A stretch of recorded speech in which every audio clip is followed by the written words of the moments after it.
छत्रपती शिवाजी महाराजांचं निधन झाल्यावरती खरं तर औरंगजेबाने परत जायला पाहिजे होतं आग्र्याला. नाही, तो इथे का थांबला?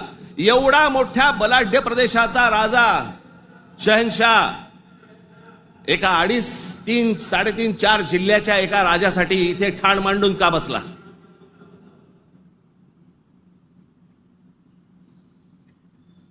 त्याला माहिती होतं छत्रपती शिवाजी महाराजांचं निधन झालंय, मग का ठाण मांडून बसला होता?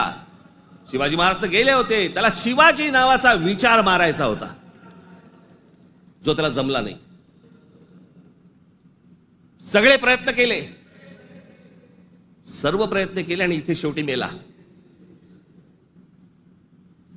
जगाच्या इतिहासामध्ये औरंगजेब वाचला जातो,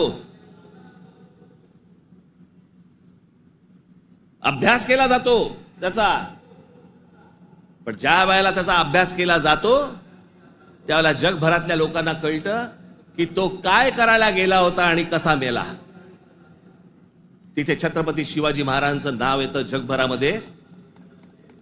जी कबर आहे ना, जी सजवलेली काढून टाका, कबर नुसती दिसली पाहिजे आणि तिथे एक मोठा बोर्ड लावा, आम्हा मराठ्यांना संपवायला आलेला औरंगजेब इथे आम्ही गाडला गेला.